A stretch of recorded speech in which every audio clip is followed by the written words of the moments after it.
Aquí es donde crecí. En el corazón de Gargantas del Verdón, en el sur de Francia.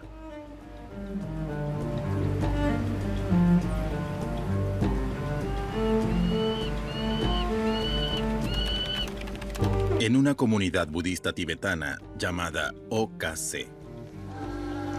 Éramos unos 60 niños.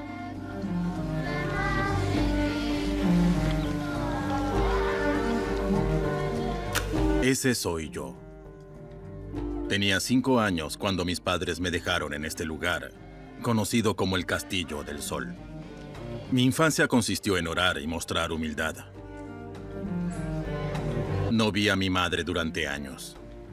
Me golpeaban, me negaban la comida y me dejaban al frío. Algunas chicas con las que crecí experimentaron cosas mucho peores. Lecciones y rituales que años después solo se pueden calificar como lo que eran: violaciones.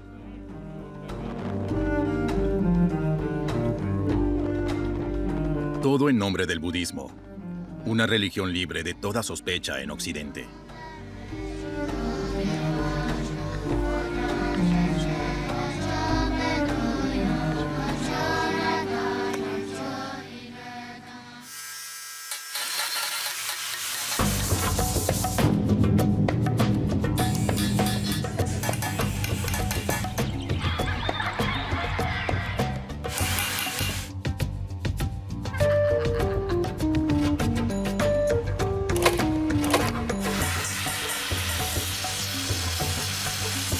The 14th Dalai Lama received the Nobel Peace Prize.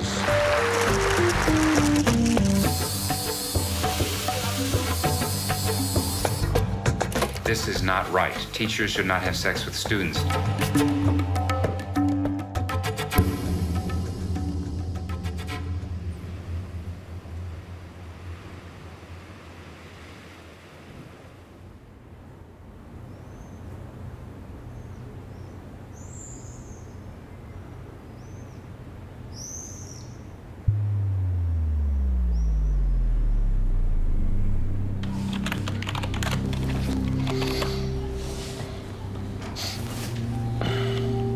Mi nombre es Ricardo.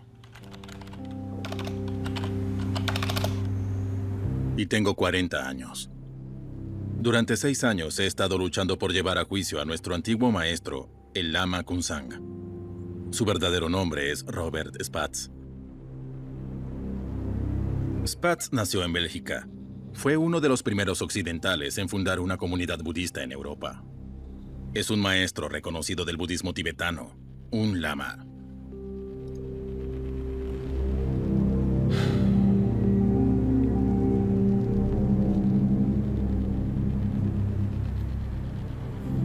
Vamos allá.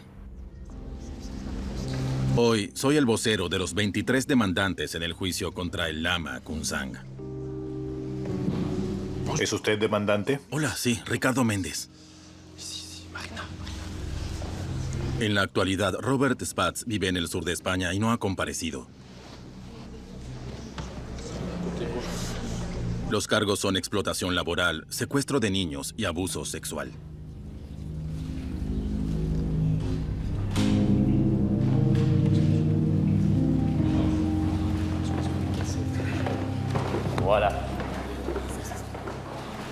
Por favor, siéntense. Bien. Seguimos con la comparecencia del señor Méndez. ¿Desea resaltar algo en relación con las declaraciones que ha hecho? Durante los últimos 4 años, esta historia me ha absorbido por completo. Antes no tenía idea de lo que significaba abuso sexual. Mi temor, mi mayor miedo, era que la exposición pública fuese demasiado dolorosa para estas mujeres. Así que pensé que era necesario protegerlas. Si protegemos a los más vulnerables, contando nuestras propias historias abiertamente ante los tribunales, la verdad saldrá a la luz.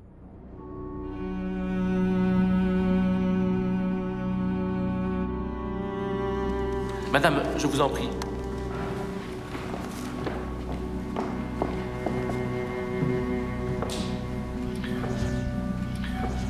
Donc, Usted viajó con sus padres al sur de Francia, al Castillo del Sol. Estaba con sus padres Exacto. y de repente estos se fueron. ¿Hubo abuso físico? Me abofeteaban, pero por loco que suene, pensaba que eso no estaba mal. Pero vi cómo golpeaban a los niños en las escaleras tan brutalmente que se caían contra la pared y sangraban. Recuerdo muchas escenas muy violentas. ¿Cómo reaccionó usted ante esta violencia? Tenía miedo. ¿Recibió lecciones, digamos, especiales por parte del señor Spatz? Sí, ¿Los dos solos? sí. ¿Puede describirnos qué pasaba en esas lecciones? Primero me convocaba a audiencias privadas en su habitación bajo la torre cuando yo era muy pequeña. Me dijo que debía ir a la torre, que estaba al lado de su habitación, por la noche y sin llamar la atención, para que nadie sospechara o se pusiera celoso. Así me lo explicó. Debía ir a la torre y esperarlo allí. Y debía llevar mi manta porque iba a dormir allí un par de noches. Subí a la torre. Spatz vino más tarde esa noche. Se sentó y oró conmigo. En algún momento empezó a hablar de energía espiritual. Me tocó los hombros y me dijo que había una energía fluyendo por mi cuerpo que tenía que ser capaz de sentir y que mi ropa bloqueaba esa energía, así que debía quitármela. Recuerdo quedarme dormida en la torre porque él no aparecía. Y luego despertarme porque estaba tocando mis partes íntimas. Me dijo que me tumbara desnuda en el suelo. Sacó una especie de ungüento y me lo frotó en los senos. Me explicó que hay zonas de energía importantes en el área de los genitales y de los senos. Entonces comenzó a estimularlos para favorecer la transferencia de energía.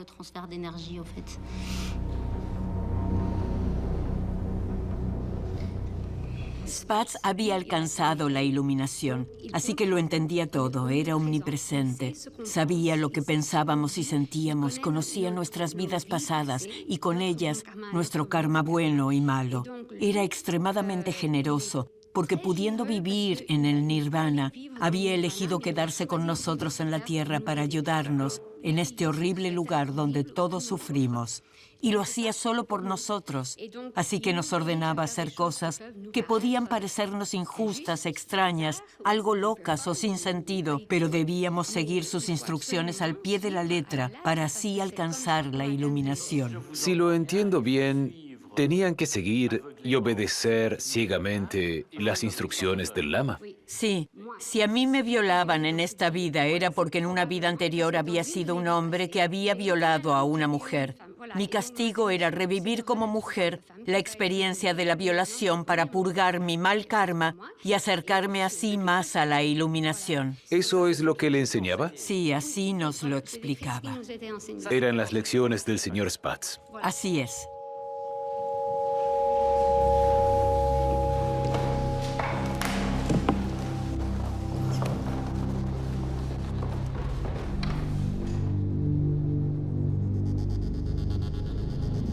Recuerdo que, de niño, vi a todos los grandes maestros budistas que visitaban a Robert Spatz. Incluso el Dalai Lama estuvo allí. Pero durante mi investigación me encontré con imágenes que me dejaron sin palabras.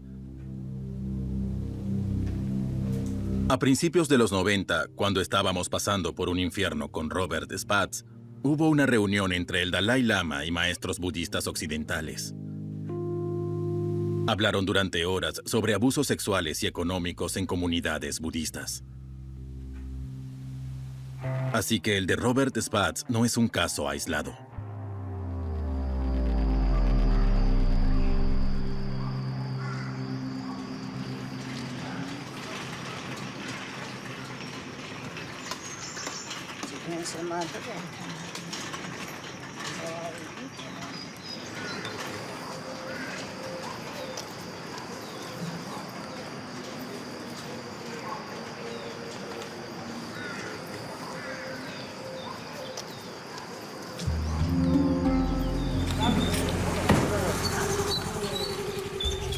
No lo recuerdo exactamente, pero probablemente éramos 25 o 30 maestros occidentales de budismo de diferentes escuelas.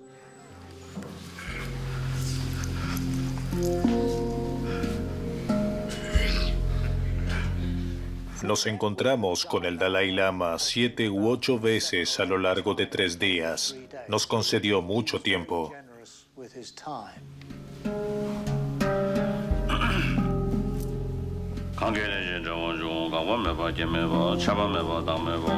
La reunión se produjo porque el Dalai Lama había recibido numerosas cartas, en su mayoría de mujeres infelices, que se quejaban ante él, como líder de la iglesia, de abusos sufridos por parte de sus maestros tibetanos.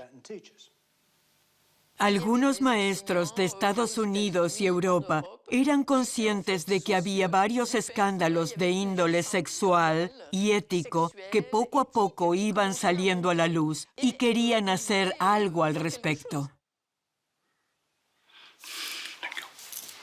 I have received many letters from women, many women, saying, please, what can be done? Do something.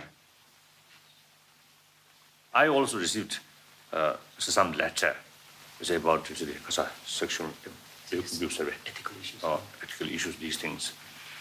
Through every effort, we must stop this kind of situation. So then, how to stop? That's the question. We have to discuss. We just said that this is not right. Teachers should not have sex with students. But if Your Holiness could join in on that kind of statement, it would give enormous power to it. It would help enormously. I'm ready. Whether or not other people are going to listen, that's another question. I will shout. I can shout. That's better. Teachers won't listen, maybe. The teachers who are having sex and drinking, they may not listen. But the students, they'll listen. They'll listen to you. That will help. Tremendously. Then people can say no. If they know that it's wrong in your eyes, then people feel free to say no. Because you are giving a standard which people trust in. Right. Hacia el final de la reunión, sugerimos escribir una carta abierta que expusiera nuestros pensamientos y decisiones y que, con un poco de suerte, llevaría a algún tipo de resolución.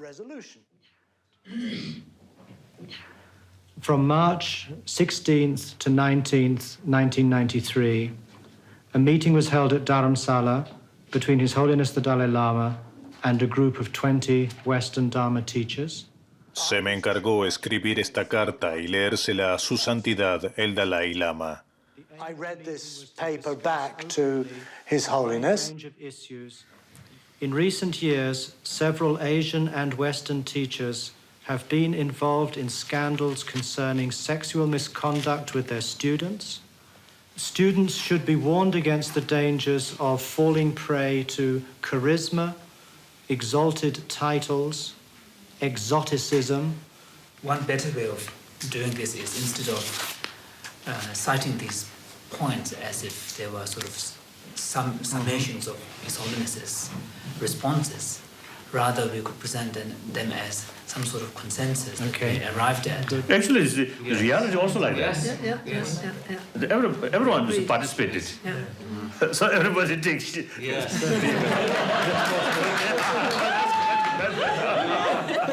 Less budget already. Todos los que estábamos en el grupo hicimos sugerencias y propusimos cambios. Después de 2 horas, teníamos un texto que nos alegramos de poder firmar con nuestros nombres. Thank you very much. Thank you. Entonces el Dalai Lama dijo que la carta tenía que pasar primero por su oficina privada. Y luego no pasó nada durante semanas. Ni una respuesta, nada. Finalmente la carta volvió a nosotros con un solo cambio. El nombre del Dalai Lama había sido eliminado de la lista de firmantes.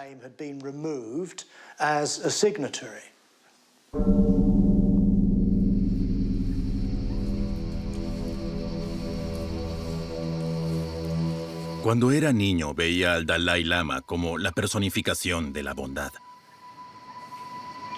¿Por qué no hizo nada? Entonces me di cuenta de que no solo era un líder espiritual, sino también político. Sus prioridades eran otras.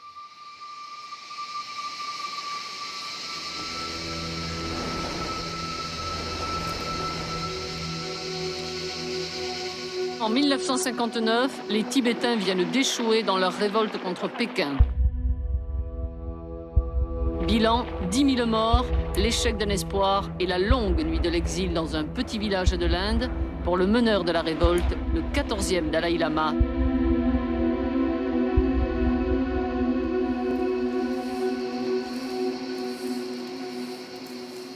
Mi nombre es Tenzin Gyatso.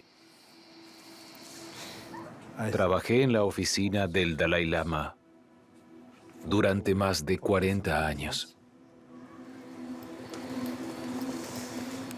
Dejé el Tíbet cuando tenía unos 6 años. En 1959, Su Santidad el Dalai Lama vino a la India junto con miles de tibetanos.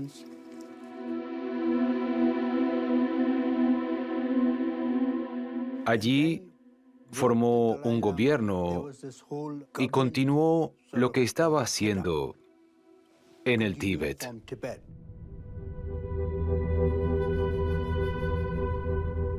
A principios de los años 60, el Dalai Lama comenzó a pedir a los líderes mundiales que llevaran el tema del Tíbet a las Naciones Unidas. Tuvimos que mecanografiar todas esas cartas a los jefes de Estado y de gobierno. Yo mismo escribí muchas de ellas y no teníamos computadoras. Era horrible. Un solo error y tenías que tirar el papel y comenzar de nuevo. Hoy eso es diferente. En cualquier caso, fue un periodo muy emocionante.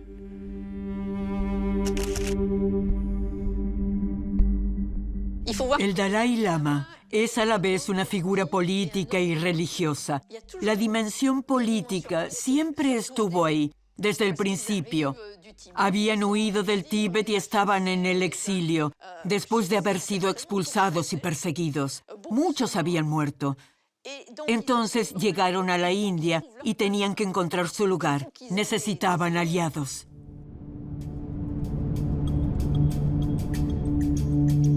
La situación de los tibetanos exiliados fue muy difícil desde el principio. Cualquier ayuda externa era más que bienvenida. Necesitaban el apoyo de Occidente.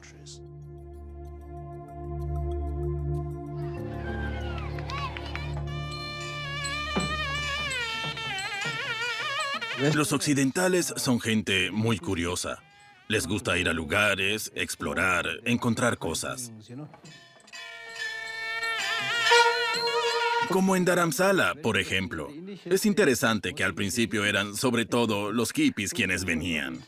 No en busca del budismo, sino de nuevos lugares. De hachís, de LSD y cosas así. Pero también lo sabía con una mente curiosa. Gradualmente estos hippies fueron dejando lugar a otros extranjeros que realmente querían explorar la cultura y el budismo tibetanos.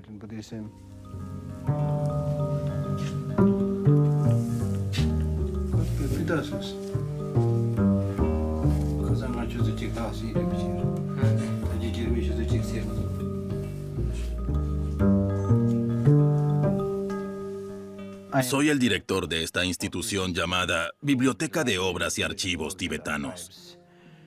La idea original detrás de esta institución es la conservación, promoción y divulgación de la cultura tibetana.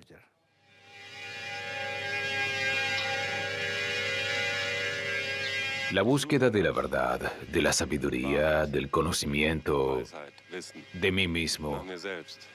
Me he dado cuenta de que los occidentales no reflexionamos en absoluto ni tenemos conciencia sobre nosotros mismos. Estamos orientados a lo que sucede fuera de nosotros. Queremos autos, poder, dinero, televisores, viajes. Siempre queremos lo que está fuera y no nos preocupamos de lo que sucede en nuestro propio interior.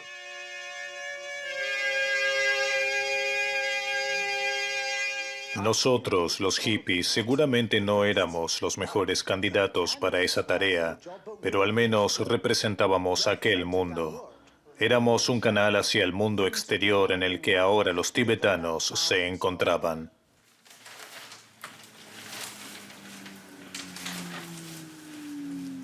Muchos de quienes habían estudiado o tenido contacto con tibetanos durante 1 o 2 años, no demasiado tiempo, desarrollaron una especie de cercanía hacia ellos.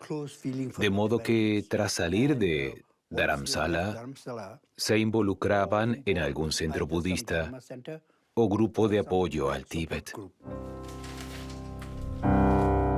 En la época de mis padres, el budismo estaba muy de moda.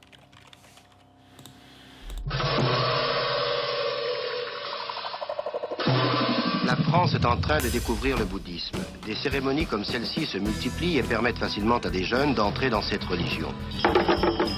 Château de Plège en Saône-et-Loire, à 40 km d'Autun. Ils construisent ici les 2 monastères qui abriteront la grande retraite initiatique bouddhiste de 3 ans, 3 mois et 3 jours, à l'issue de laquelle ils deviendront les premiers lamas occidentaux du bouddhisme tibétain. Es como si los tibetanos que fueron físicamente expulsados de su tierra hubiesen logrado, gracias a la hábil intervención del Dalai Lama, crear lo que yo llamo un Tíbet virtual sin territorio propio. Sus monasterios y centros de budismo tibetano en todo el mundo conformarían una especie de prefectura que actúa en nombre de ese Tíbet virtual repartido por todo el planeta.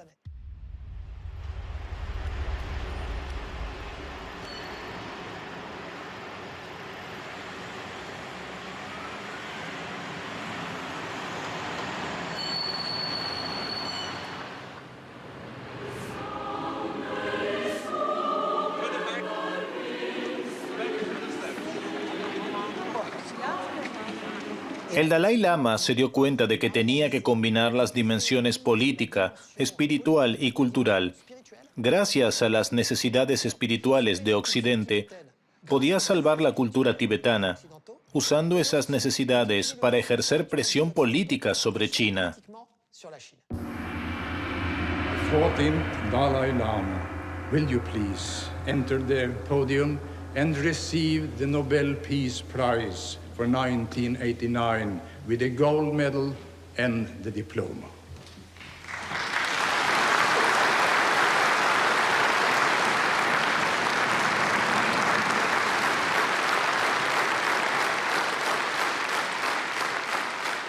Esto facilitó que los gobiernos y otras organizaciones invitasen al Dalai Lama por ser el Premio Nobel de la Paz.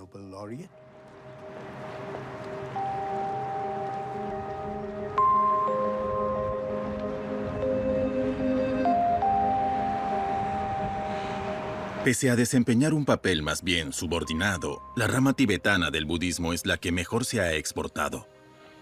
Este éxito se debe principalmente al Dalai Lama, que se convirtió en un ícono en pocos años. Todos querían una foto con él. Bill Clinton, Jacques Chirac y también estrellas de cine como Richard Gere. A medida que en todo el mundo aumentaba el apoyo a la causa tibetana, los casos de abuso se multiplicaban.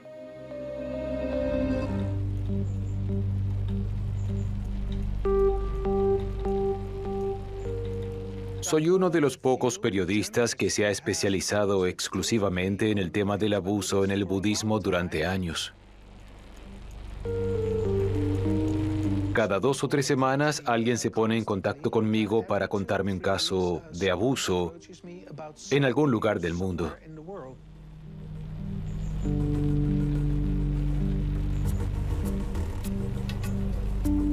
Algunas de estas personas han sido víctimas ellas mismas, mientras que otras han sido testigos, y todas quieren que me ocupe de su caso. Sogyal Rinpoche es uno de los mayores abusadores en el budismo. A lo largo de los años ha abusado física y sexualmente de cientos de víctimas, sin contar a las personas que trabajaron para él hasta el desfallecimiento a cambio de nada. Esto sucedió desde mediados de los 70 hasta finales de la década de 2010, un largo periodo de tiempo.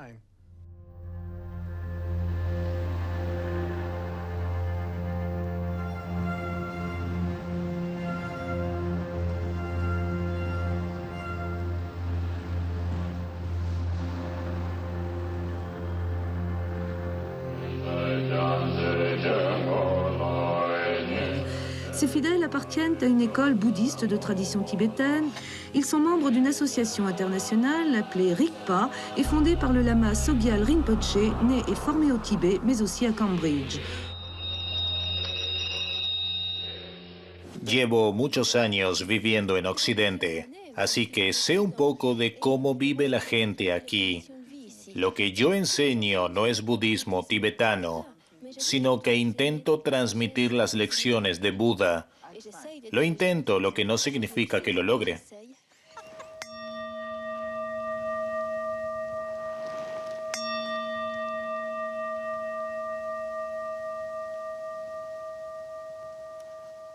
Lo conocí en París en una gran conferencia con 60 u 80 participantes.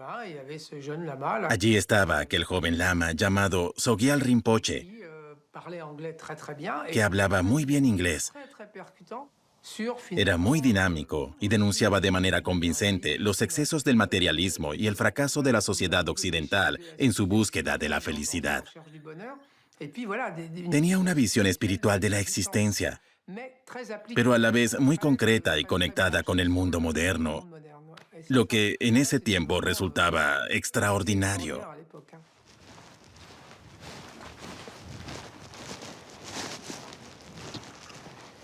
Hablo inglés, así que me ofrecieron ser el intérprete de Sogyal Rinpoche y otros lamas.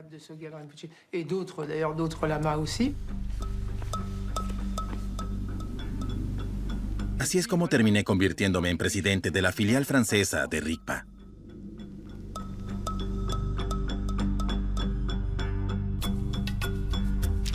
Sogyal escribió un libro, o al menos mandó escribirlo, y el Dalai Lama redactó el prólogo. El libro se convirtió en un éxito de ventas y estas pequeñas organizaciones se hicieron cada vez más grandes. Y así es como un sencillo tibetano llegó a construir un imperio mundial.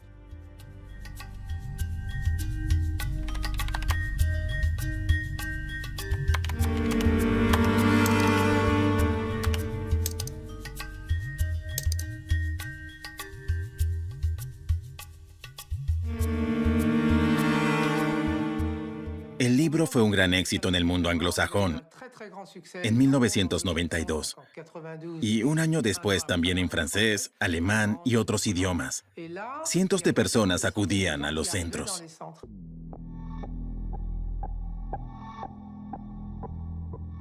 Había grandes centros en una docena de países, como los Estados Unidos, muchos países de Europa Occidental, Australia y la India.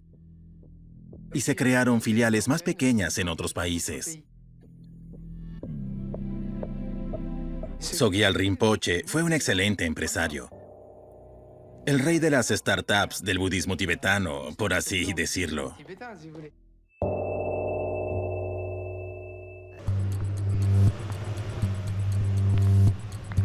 Durante los retiros, las diferentes personas recibían diferentes tratamientos. Allí se animaba a los discípulos ordinarios a renunciar a los bienes materiales para vivir del modo correcto.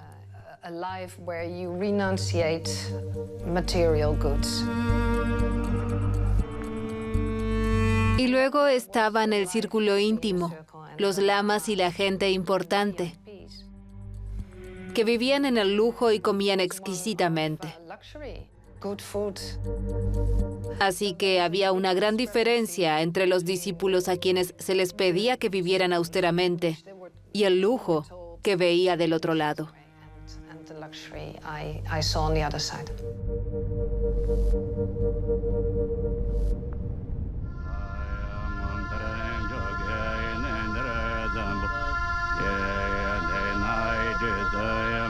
Los hombres y mujeres del círculo íntimo tenían la tarea de cuidar a Sogyal. Era evidente que las mujeres más hermosas estaban con él prácticamente día y noche.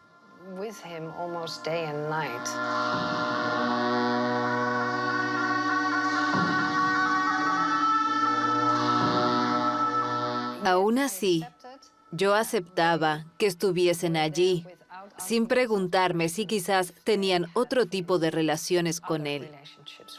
Estas mujeres eran llamadas dakinis.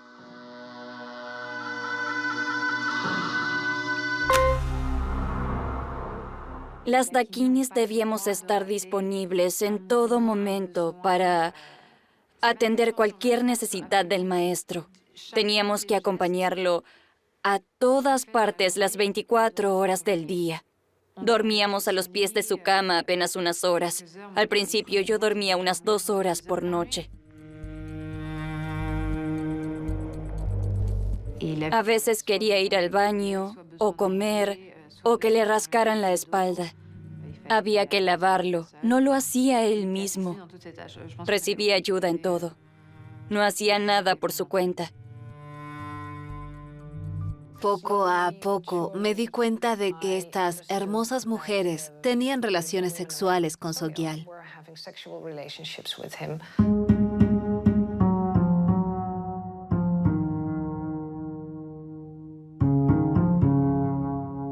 Es difícil para mí hablar de violación porque automáticamente me convierte en una víctima. Y eso es difícil de aceptar, pero sí era violación.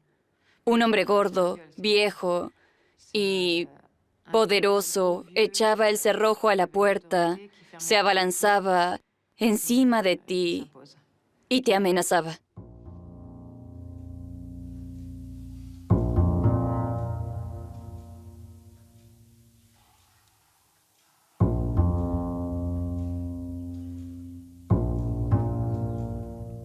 Desde el borde de la cama una vez Sogyal me dijo muy claramente que si le contaba algo a alguien, aunque fuera una de las otras chicas, estaría rompiendo el samaya, el vínculo sagrado entre nosotros, violando los votos de fidelidad y lealtad al maestro.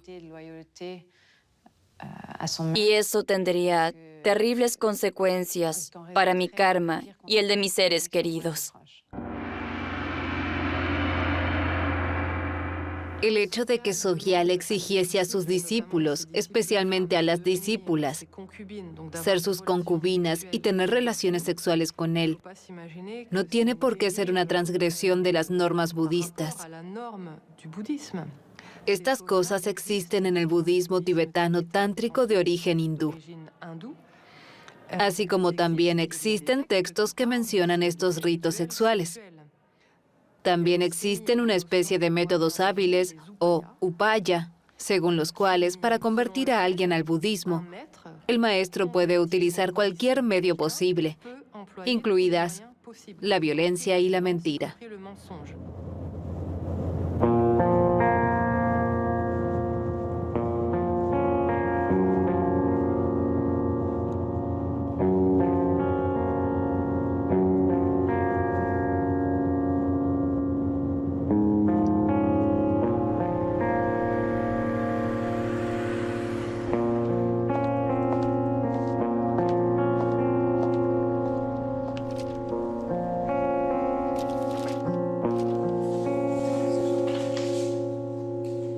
Escuché rumores sobre Chogyam Trungpa, el ejemplo a seguir por Sogyal.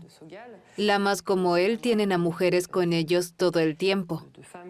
Había leído algo al respecto, pero no sabía nada de ti, de tus experiencias y tus sentimientos. Después del primer incidente con Sogyal, estaba profundamente conmocionada. Me sentía muy mal.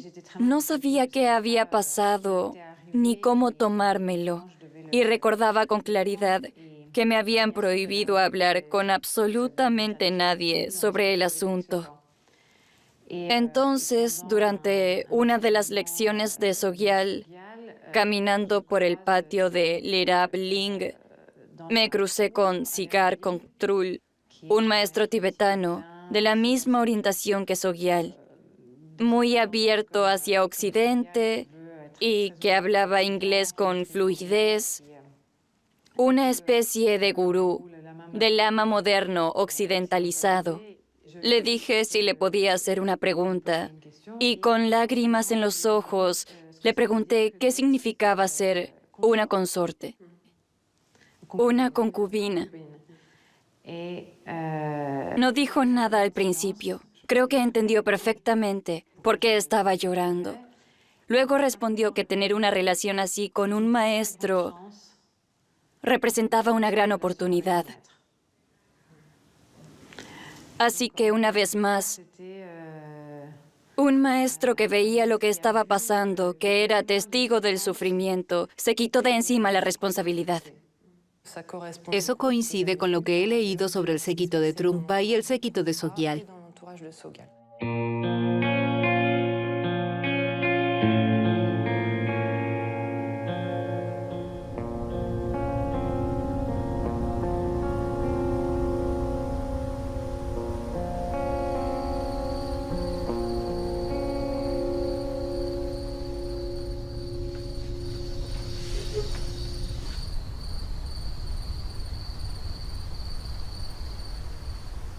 Siempre quise ser monja desde que era niña.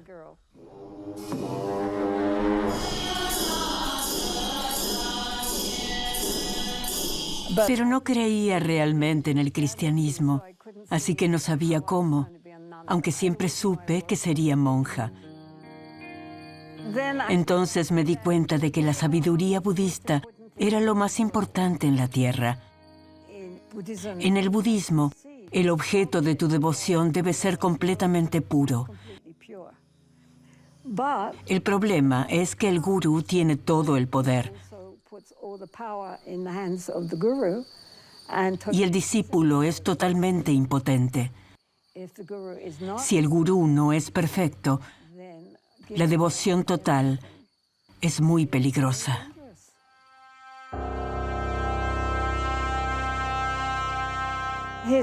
Su Santidad dijo que si le contábamos de qué lamas se trataba específicamente, se aseguraría de no visitar sus centros. Pero sí que los visitó. y con ello los legitimó. Para muchos de nosotros, eso se sintió como una traición.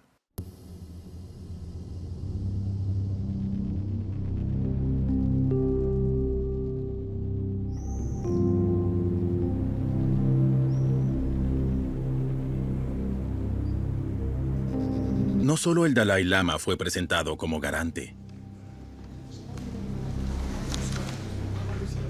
En nuestro juicio contra el gurú Robert Spatz, me di cuenta de que todos los dignatarios del budismo tibetano estaban siendo utilizados como prueba de autenticidad.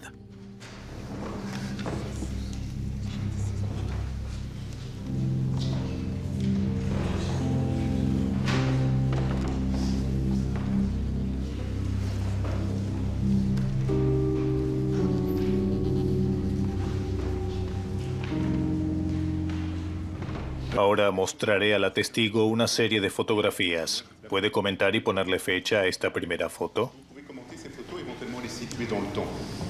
Es de una visita del Dalai Lama a Bruselas. Y se expresaba en inglés. Sí, en inglés. ¿Quién interpretó al Dalai Lama? El señor Spatz. ¿A quién se puede ver allí? ¿Y tradujo todo? Sí, yo estaba frente a él.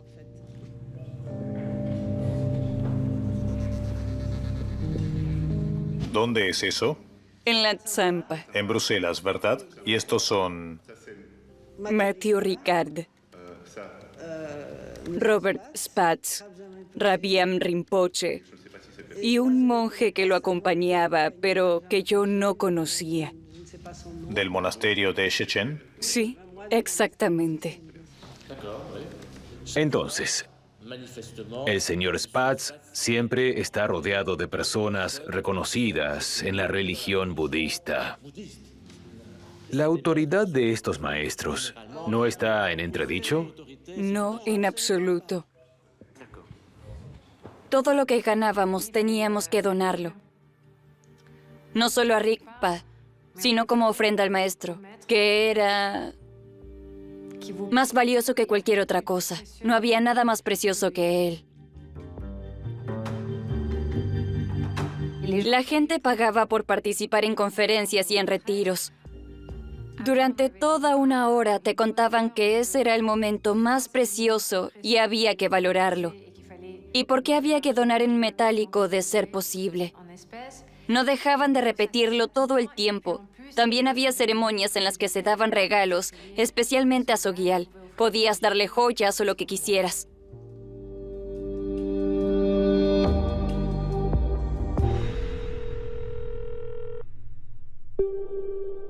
Yo era monje y llevé unos 60.000 euros y lingotes de oro a Delhi. Es como una mafia. Querían saber si viajabas a India o Nepal y usaban los retiros para obtener esa información. ¿Puedes ayudar a Sogyal llevando algo de su equipaje?, me dijeron. Tuve que ponerme una chaqueta de ante terriblemente abrigada y tenía miedo de quitármela. Sogyal me llamó y me preguntó, ¿lo tienes? No lo pierdas o estás muerto. Si lo pierdes, no vuelvas. No lo jodas. Tenía miedo al pasar por la aduana. Era dinero donado por estudiantes durante un retiro para construir un monasterio en el Himalaya.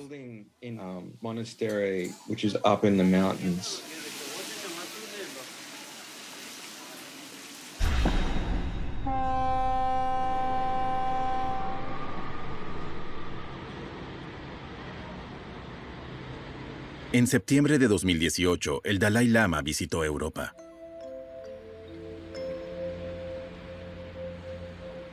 Las víctimas aprovechamos la oportunidad y organizamos una reunión en su suite, en el último piso de este hotel. Yo grabé la conversación.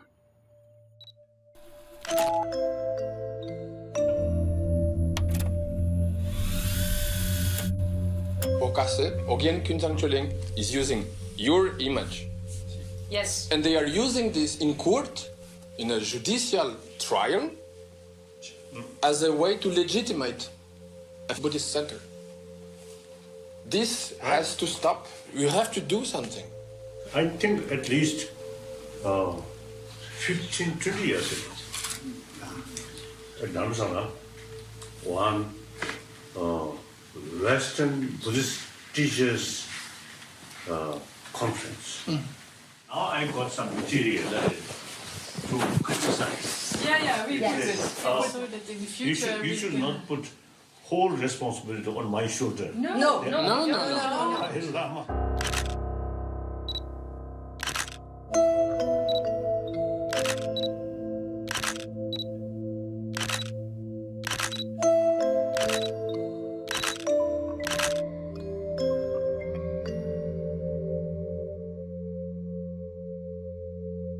Durante esa conversación, una víctima le contó al Dalai Lama lo que estaba pasando con un gurú todavía en activo.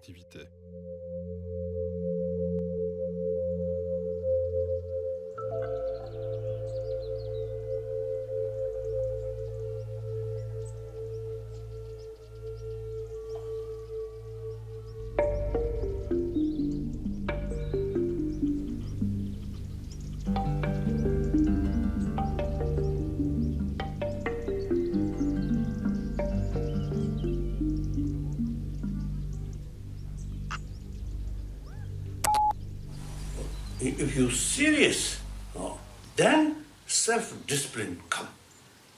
Yeah, but Namka was not like that. Namka did a lot to women and girls. Namka es un lama tibetano de 54 años que lleva unos 20 años en Europa. Tiene varios centros en todo el mundo, incluido uno en el sur de España. Namka, there's a lawsuit against him. The woman is filing a complaint, but I'm the first who puts it in the news. Otherwise, nobody does about Namka. I have been Namgarmush's center. Then later, I got some sort of information.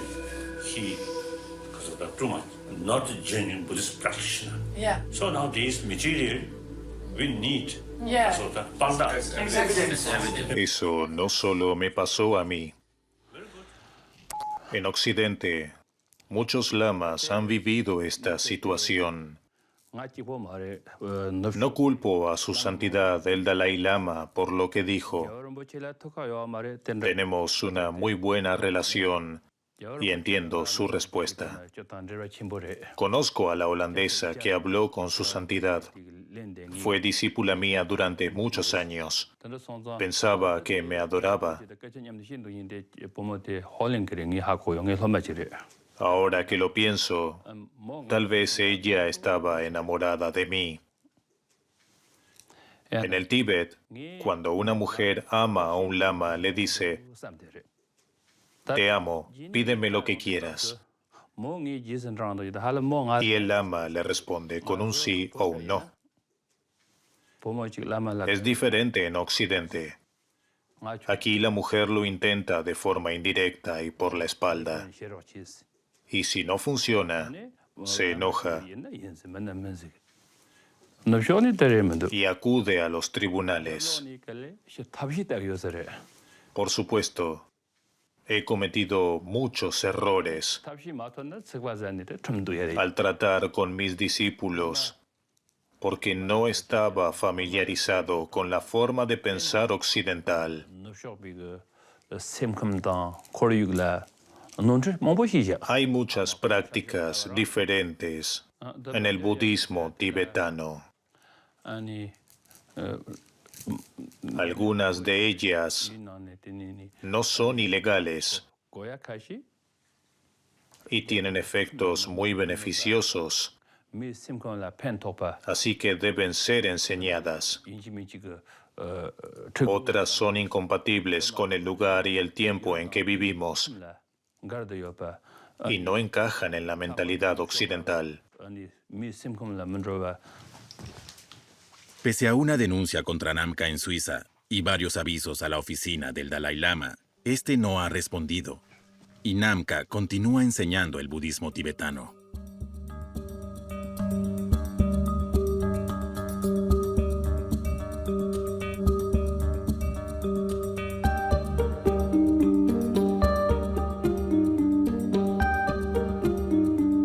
Robert Spatz fue condenado en 2020 por un tribunal de Lieja a 5 años de prisión en libertad condicional y a compensar económicamente a sus víctimas. Spatz apeló ante el Tribunal Superior.